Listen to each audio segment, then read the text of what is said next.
Hey folks, Matt from artoftheimage.com, and we had the Nikon D610 here for a couple weeks. Done a lot of shooting with it, reviewed it, impressions, lots of things in different situations. So I wanted to give you my kind of final review, my final report. So this would be the 2-week review after shooting the 610 on a daily basis in all sorts of shooting conditions and environments. Overall, I can tell you just right off the bat that I was sad to see it go. Sometimes your gut reaction when somebody asks you a question tells you everything you need to know right there. And I was reluctant to let it go, sad to see it go.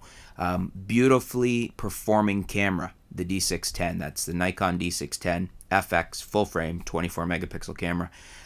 Just a really nice camera all in all. The image quality was absolutely superb. 24 megapixels, full frame goodness, rich, detailed files. Really, I don't think there's anything out there that can touch it as far as beat it for quality of the files. The D800E is out there, and yeah, you get more resolution, and some might argue it's better in some areas, but 24 megapixels is a lot of resolution, especially at full frame. And I would say that the D610, I'd have to look at the numbers, but from what I was seeing in the files, it's going to have the edge with the little bit lower megapixel count at high ISO. So overall, a wonderful package. Dynamic range, color depth, high ISO performance, just a beautiful sensor in the Nikon D610. Nothing to complain about there. I'd gladly use it for portrait work, wedding work, studio work, landscape work, you name it. Beautiful, beautiful sensor in the D610. Subsequent to that, video quality was very good too. I don't get right into the the fine details of analyzing video quality because frankly most of my background is in photography. But I can tell you, as some of the samples I put up online and whatnot, they looked very good, and I was very happy with the video quality I was getting out of the Nikon D610. So I have no complaints there for myself.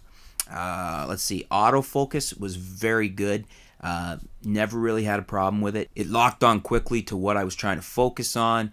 It acquired the shot, and I didn't really have much in the way of out of focus shots or anything. So like when it was locking on, it was locked on. It was a decent shot. As I said in some of the previous reviews, autofocus was markedly improved when you're using a faster lens, which is expected from any camera. But when I had that 50mm f1.8G on it, really nice quick autofocus. Again, fast lens and not a lot to move in it. So, but even with the Nikon 24 to 85mm kit lens, it was still very decent autofocus and no complaints from me there. Build quality on the Nikon D610 is very good. If you're familiar with the Nikon D7100, it's a very similar body. I don't mind the polycarbonate bodies at all. I know some people don't like that. They want metal, but plastic these days is tough and is, you're going to have to really work to hurt those cameras. They're tough, they get the job done, they don't break easily, and they offer us the advantages of being lighter, smaller camera like the D610 over something like the D800. When you're using the polycarbonate, you also get the weight advantage there because it's lighter. And I'll take that any day, almost any day, over a much heavier full metal body that's just going to weigh a lot more and be, smaller and lighter to me is where it's at. I've mentioned it before, but I love the fact that the D610 has the dual card slots, same as the D7100. Not every camera has this, but it's really nice and it's an advantage, especially when you're shooting professionally. You're getting paid to generate work and you just want to make sure that you're not you got that backup. You're not going to lose a customer's files or your own files. It's just really nice to have those dual card slots, and kudos to Nikon for putting them in there. D610 is also packed with a lot of electronic goodies, a lot of little extras that you don't get in some other cameras, like the electronic virtual horizon that's in the D610.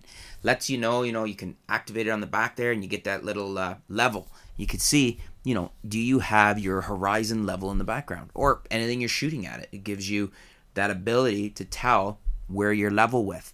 And I thought it was kind of gimmicky at first, but the more I used it, the more I really liked it, and now I wish everybody had it on all my cameras. But I just want to say it's a neat feature, and there's lots of other little features in the Nikon. It comes pretty packed with good features in there. So kudos to Nikon for the innovation in that area as well. Overall, I'd highly recommend the Nikon D610. For the price, I just don't think you can beat it.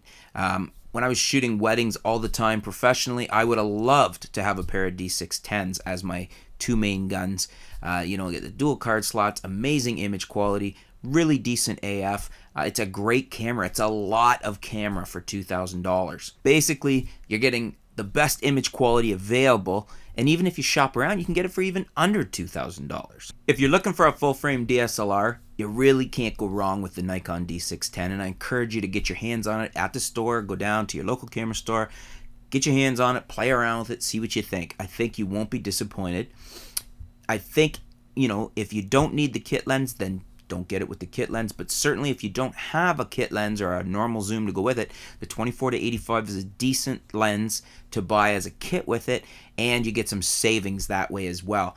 If you want to add like a Nikon 24 to f2.8D, one of the older primes, the 50mm f1.8G, the 85 f1.8G, good value, not crazily priced primes there because they're f1.8s and not the more expensive f1.4s, but all very sharp, very good prime lenses. And if you pair those with the D610, you're going to see some of the best image quality possible today. And I think you'll just be very, very impressed.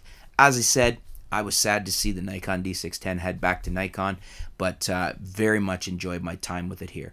There you go, folks. If you have any questions, let me know in the comments below. But I give the Nikon D610 a 2 thumbs up, and I would buy it today without question if I was in the market right now for a full-frame DSLR. Thanks for tuning in, folks. We'll be back soon with more on photography, videography, and technology right here at artoftheimage.com. Thanks a lot.